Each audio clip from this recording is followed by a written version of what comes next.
বাংলাদেশের সংবিধানে কমিশনকে এখতিয়ার দেওয়া হয়েছে, তারা সরকারের কাছে, স্বরাষ্ট্র মন্ত্রণালয়ের কাছে অভিযোগ করতে পারে, বিচারের জন্য তারা উদ্যোগ নিতে পারে। তারা করেনি। এই কমিশন ফ্যাসিবাদের দোষর ছিল। আজকে নতুন বাংলাদেশ হতে যাচ্ছে।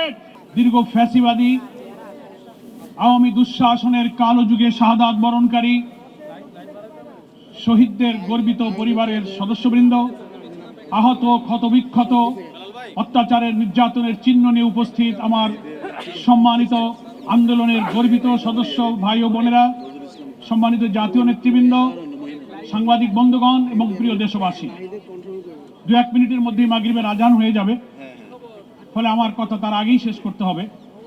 আমি শুধু একটা কথা বলে আপনাদের মাঝ থেকে বিদায় নিতে চাই যে আজকে আন্তর্জাতিক মানবাধিকার দিবস।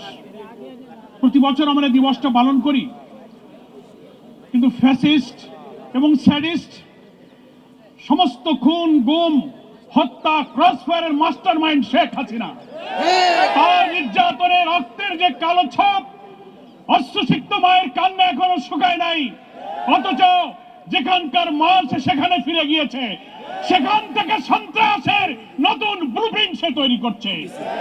আজকের এই মানবাধিকার দিবসে আমরা বলতে চাই, সেই 2006 সালের 28 অক্টোবর থেকে শুরু করে পিলখানার হত্যাকাণ্ড, হেফাজতের হত্যাকাণ্ড, তারপরে বাংলাদেশের ইসলামী আন্দোলন নেতৃবৃন্দকে বিনা অপরাধে সাজানো মামলা, সাজানো সাক্ষী, সাজানো বাদী, সাজানো বিচারক দিয়ে নির্মমভাবে জুডিশিয়াল কিলিং করা হয়েছে।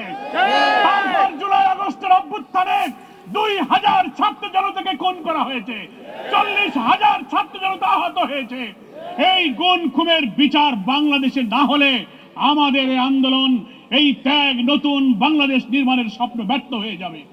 আমি প্রশ্ন করতে চাই, বাংলাদেশ নামক রাষ্ট্রে একটি মানবাধিকার কমিশন আছে। এই 17-18 বছরের কালো যুগে যত খুন, গুম, ক্রসফায়ার হয়েছে, মানবাধিকার কমিশন তার কি বিচার করেছে? বাংলাদেশের সংবিধানে কমিশনকে এখতিয়ার দেওয়া হয়েছে, তারা সরকারের কাছে, স্বরাষ্ট্র মন্ত্রণালয়ের কাছে অভিযোগ করতে পারে, বিচারের জন্য তারা উদ্যোগ নিতে পারে। তারা করেনি। এই কমিশন ফ্যাসিবাদের দোষর ছিল। আজকে নতুন বাংলাদেশ হতে যাচ্ছে। বেশি পাকা টমেটো আর সিক্রেট রেসিপির কম্বিনেশনে তৈরি প্রাউন সস, সসের বস।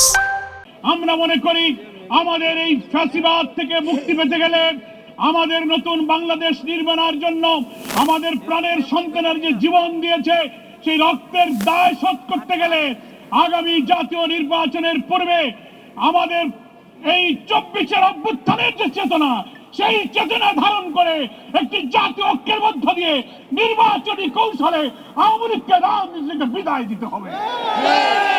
প্রিয় ভাইরা আমার, আজকে বাংলাদেশের মানুষ বর্তমান সরকারের অর্থাৎ অন্তর্বর্তীকালীন সরকারের প্রধান উপদেষ্টা ডক্টর মোহাম্মদ ইউনূসের ডাকে সাড়া দিয়ে গত 4 তারিখে দেশ এবং দুনিয়াকে আমার জাতীয় ঐক্যের প্রমাণ দিয়েছি। আমরা সরকারকে বলতে চাই, সরকারের অভ্যন্তরে, প্রশাসনে, judiciary, civil administration, police administration, everywhere, every sector of our society, যেখানে ফ্যাসিবাদের দোসররা আজও ঘাপটি মেরে বসে আছে, এদের থেকে প্রশাসনকে পরিচ্ছন্ন না করলে আবার নির্বাচন হতে পারে না। সেই জন্য আপনারা শক্ত হন, দৃঢ় হন, ঝুঁকি গ্রহণ করুন। আমরা আপনাদের পাশে আছি, কিন্তু আওয়ামী দোসরদের সাথে আঘাত করলে আপনার আমার স্বপ্ন পূরণ হবে না, নির্বাচন নিরপেক্ষ হবে না। সেই জন্য হাজার শহীদের রক্তের দায় শোধ করার জন্য আসুন, নতুন একটি বাংলাদেশ নির্মাণ করে আমাদের এমন বাংলাদেশ আমরা চাই, যেখানে গণতন্ত্র, ভোটাধিকার, মানবিক মূল্যবোধ, সাম্য, সামাজিক সুবিচার, নিরন্ন মানুষের দুঃখ কষ্ট, অনাহারী বস্ত্রহীনের কান্না থাকবে না, ইনসাফপূর্ণ সমৃদ্ধ বাংলাদেশ হবে। সেই বাংলাদেশ যদি আমরা প্রতিষ্ঠা করতে পারি, তাহলেই 24-এর গণ অভ্যুত্থানের ত্যাগ আমাদের সার্থক হবে।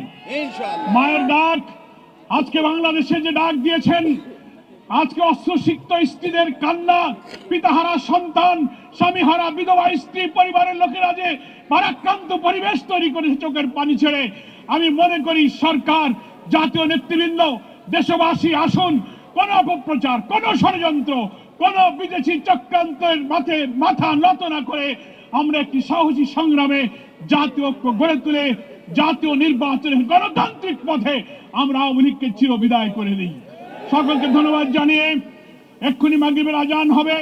যারা আজকের এই মায়ের ডাকের সাড়া দিয়ে নতুন জাতীয় চেতনার আজকে আরেকটি ঐক্যের নজির স্থাপন করলেন, এই ঐক্যই যেন বাংলাদেশের মানুষের স্বপ্ন পূরণের কারণ হয়, সেই আশাবাদ ব্যক্ত করে সকলকে ধন্যবাদ জানিয়ে বাংলাদেশ জামাত ইসলামীর সম্মানিত আমির, বাংলাদেশের রাজনৈতিক অঙ্গনের আলোচিত নন্দিত মানবিক নেতা ডাক্তার শফিকুর রহমানের পক্ষ থেকে দেশবাসীকে শুভেচ্ছা জানিয়ে মায়ের ডাককে অভিনন্দন জানিয়ে আবার বক্তব্য শেষ করছি।